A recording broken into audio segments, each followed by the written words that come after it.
Depressed class movement को पढ़ते हैं, सोशल रिलीजियस रिफॉर्म मूवमेंट में, तो मेनली गांधी और अंबेडकर को ही पढ़ लेते हैं। इसके अलावा हम किसी को पढ़ते नहीं है, पर हमने पीछे भी पढ़ लिया है। गांधी और अंबेडकर को इसलिए पढ़ते हैं क्योंकि ये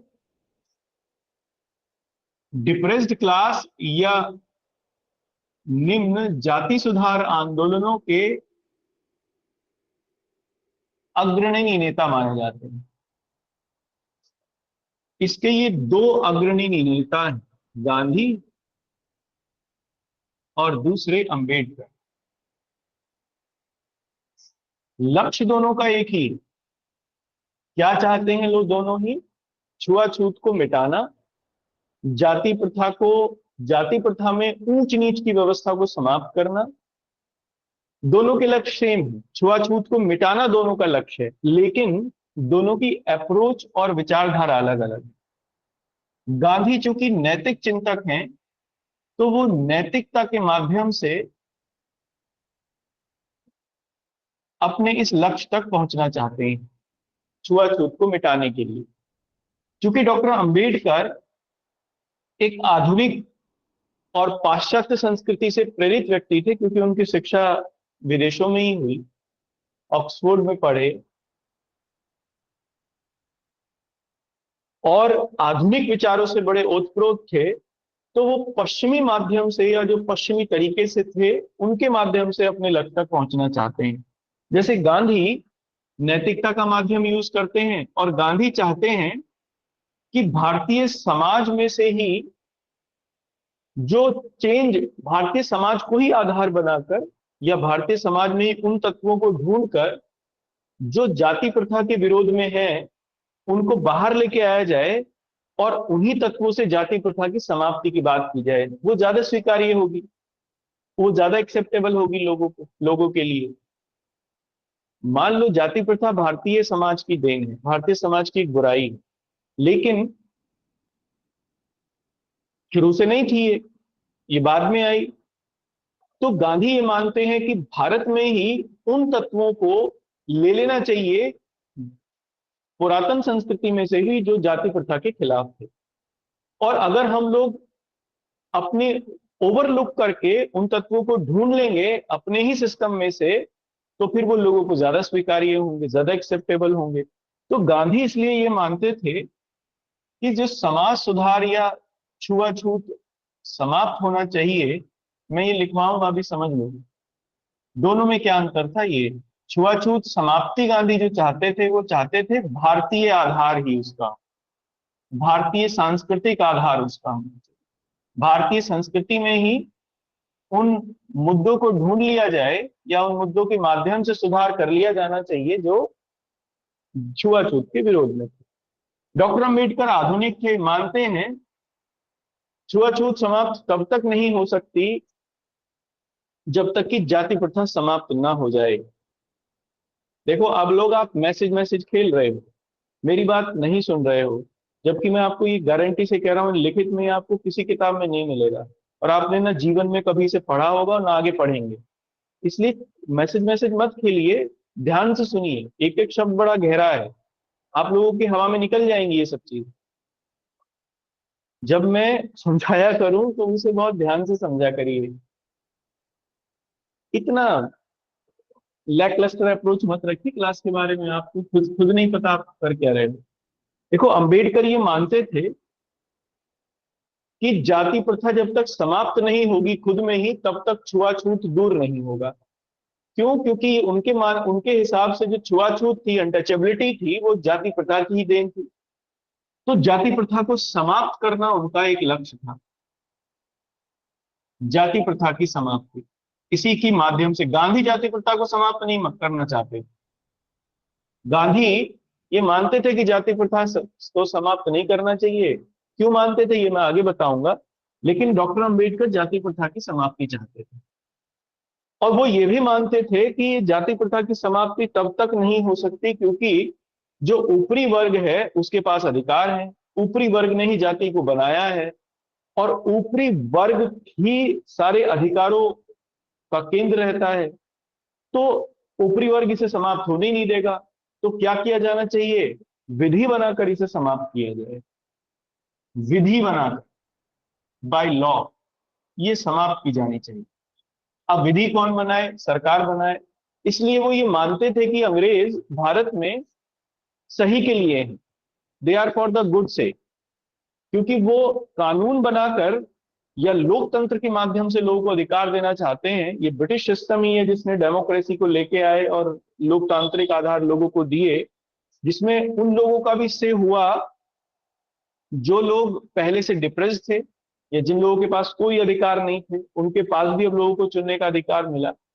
तो इसलिए एक तो वो विधि बनाकर मानते थे और शासन का सहयोग चाहते थे, इसलिए उन्होंने हमेशा ब्रिटिश शासन के साथ सपोर्ट किया, तीनों गोलमेज सम्मेलन में भाग लिया, शासन के साथ सहयोग उन्होंने किया, तीनों गोलमेज सम्मेलन में उन्होंने पार्टिसिपेशन भी की। इसीलिए एक तो ये कानूनी आधार पर वो ये, दूसरा वो ये मानते थे कि जाति प्रथा एक तरीके से और समाप्त हो सकती है सामाजिक आधार पर, अंतरजातीय विवाहों के माध्यम से।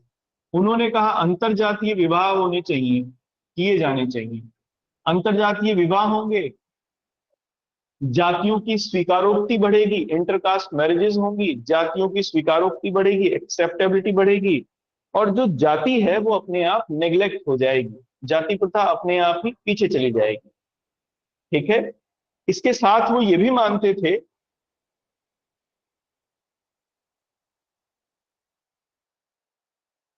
कि लोगों को, चूंकि भारतीय समाज में ऊपरी वर्ग का सबसे ज्यादा योगदान है, अधिकार भी ऊपरी वर्ग के पास सबसे ज्यादा है, तो उन्होंने ये कहा कि जो निम्न वर्ग के लोग हैं उन्हें अलग करके, अगर फिर भी मतलब इन सब करने के बावजूद भी जाति समाप्त नहीं होती है तो क्या करना चाहिए?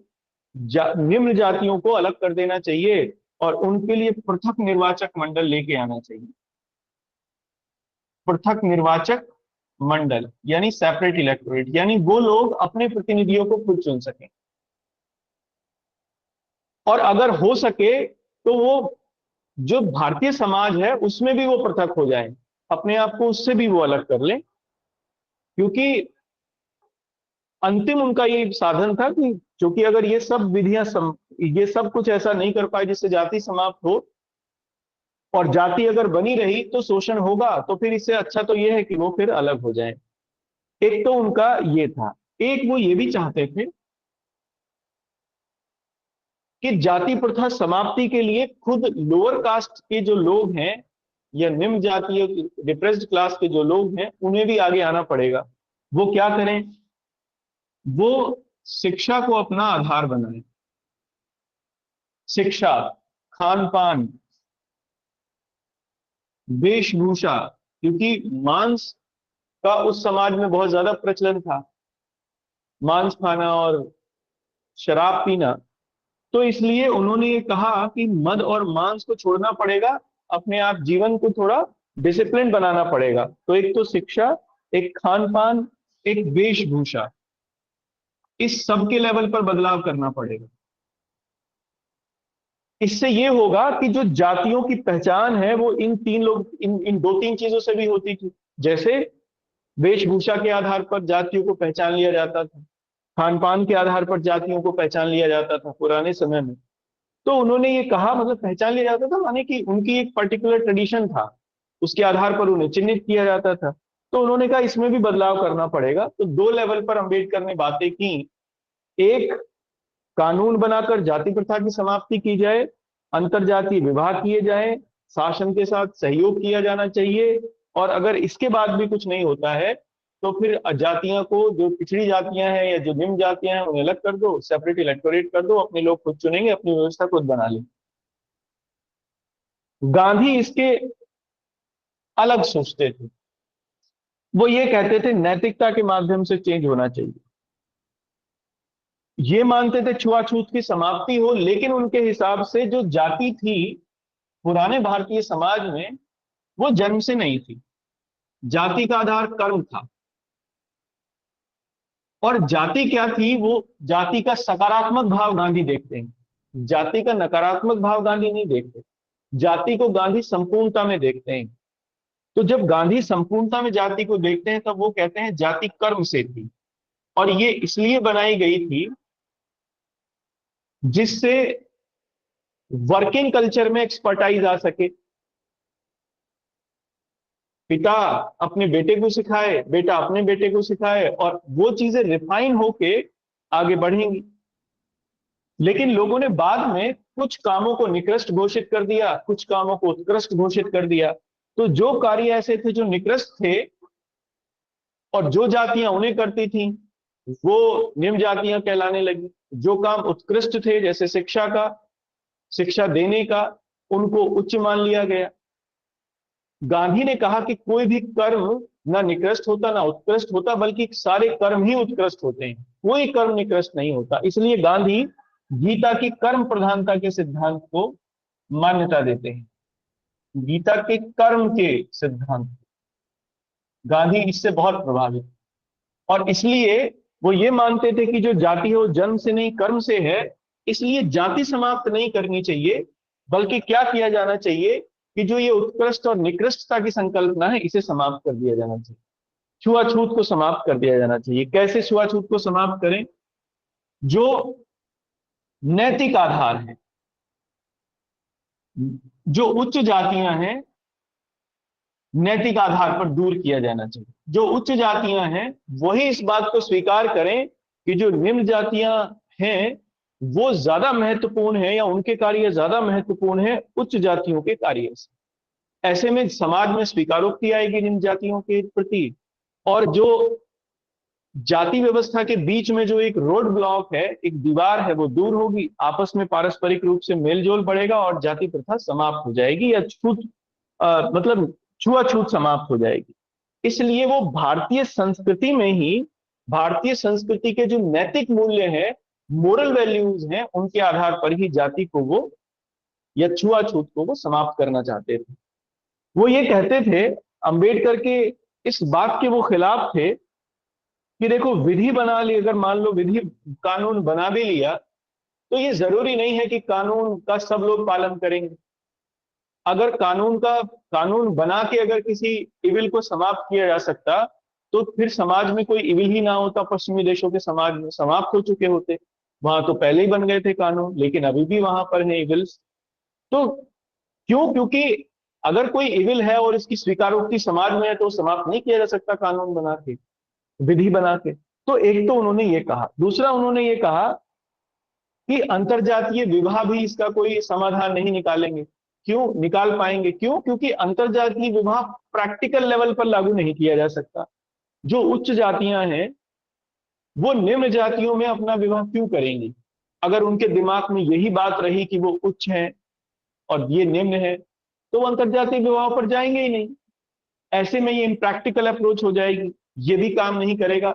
तो क्या हो सकता है? अंतरजातीय विवाह भी कब काम करेंगे? जब उच्च जाति के लोग ये समझें कि ये निम्न जातियां नहीं है, बल्कि ये हमारे समाज की ही एक हिस्सा है, हमारे समाज के ही लोग हैं, और उतने ही ज्यादा उनका स्टेटस भी महत्वपूर्ण है, यानी हमारे बराबर के लोग, हमारा बराबर का स्टेटस है। एक ये स्थिति बनेगी। तीसरा, वो ये मानते थे कि पृथक निर्वाचक मंडल तो और ज्यादा खराब होगा, सेपरेट इलेक्टोरेट। इसी बात पर पूना समझौता भी हुआ बाद में। उनका मानना यह था कि अगर मान लो दलितों को सेपरेट इलेक्टोरेट दे दिया तो दलित समाज तो बिल्कुल अलग थलग पड़ गया। दलित समाज अलग थलग हो जाएगा, उसमें समाज सुधार होगा ही नहीं सेपरेट इलेक्टोरेट से। क्यों? क्योंकि अब उनकी अपनी अलग व्यवस्था है। ऐसे में भारतीय समाज में ही वो एक अलग समाज हो जाएगा। भारतीय समाज का जो समाज सुधार है वो होगा ही नहीं आगे। उच्च वर्ग के लोगों के मन में से ये बात जाएगी ही नहीं कि वो निम्न वर्ग के लोग हैं, क्योंकि अब वो उस समाज का हिस्सा ही नहीं रहे। अब वो क्यों इस बात को समझ के आगे बढ़ेंगे कि ये हमारे बराबरी के लोग हैं या हमारे ही लोग हैं? वो उसे अलग कर देंगे। इसलिए जो जाति है वो पृथक इलेक्टोरेट से समाप्त होगी ही नहीं, बल्कि वो और गहरी हो जाएगी, क्योंकि अब वो लोग उसी समाज का हिस्सा हो जाएंगे, उसी समाज से बिल्कुल अलग हो जाएंगे, पृथक हो जाएंगे। तो दोनों में अगर हम लोग बात करें तो दोनों में अपनी अप्रोचेस को लेकर भिन्नता थी गांधी और अंबेडकर के बीच में, लेकिन लक्ष्य दोनों के एक थे।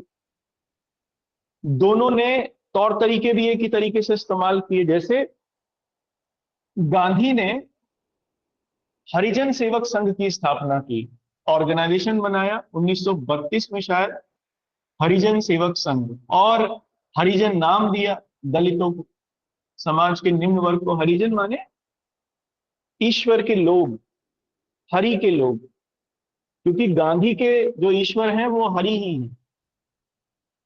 तो हरि माने ईश्वर, हरिजन माने ईश्वर के लोग, जो ईश्वर के सबसे ज्यादा नजदीक हैं, हरिजन। और इसीलिए उन्होंने एक पत्रिका भी निकाली, हरिजन। हरिजन पत्रिका के माध्यम से भी उन्होंने अपने इन विचारों को प्रसारित किया। डॉक्टर अंबेडकर ने भी ऐसा ही किया। उन्होंने, डॉक्टर अंबेडकर ने बहिष्कृत भारत नाम से एक पत्रिका निकाली, बहिष्कृत भारत नाम से एक पत्रिका निकाली, और एक ऑर्गेनाइजेशन भी बनाया। क्या नाम था उसका, देखो मैंने कल शायद लिखवाया है आपको, देखो क्या नाम है उसका। Sir depressed class mission depressed society. Class mission society, correct. Depressed class mission society उन्होंने बनाई। तो इसलिए, 1906 में। हाँ जी, इसलिए इसलिए दोनों के लक्ष्य थे, एक थे, दोनों के तौर तरीके एक थे, लेकिन विचार दोनों के अलग अलग थे, हरिजन मुद्दे को लेकर, या हरिजन इशू को लेकर, या हरिजन कॉज को लेकर। बाद में हमें देखने को यह मिलता है कि दोनों के विचारों को ही आपस में मिला लिया गया, और भारतीय संविधान में इसका पूरी संकल्पना को शामिल किया गया, भारतीय संविधान में, डॉक्टर अंबेडकर के विचारों को भी और गांधी के विचारों। डॉक्टर अंबेडकर के विचारों के अंतर्गत हरिजन और इनके प्रति अगर कोई भी अपराध होता है तो फिर उसके लिए दंड की व्यवस्था की गई, समानता के सिद्धांत के अंतर्गत, राइट टू इक्वालिटी में, और छुआछूत को एक अपराध घोषित कर दिया गया, ये कानून के अंतर्गत। और डीपीएसपीज में गांधी का विचार देखने को मिलता है कि सरकार जो, या राज्य जो है, वो सभी वर्गों के अंदर, या फिर डीपीएसपीज में और फंडामेंटल ड्यूटीज में भी, कि सभी वर्गों के अंदर इस तरीके से काम करेगा कि सौहार्द बने, और ये प्रियम्बल में भी देखने को मिलता है। तो अब यहां लाके इसको खत्म करेंगे संविधान में। क्या मैं आपको समझा पाया गांधी और अंबेडकर दोनों के आइडियाज, दोनों की अप्रोचेस, उनके बीच में डिफरेंस? Yes sir. जी सर। ये क्वेश्चन 2015 में आईएएस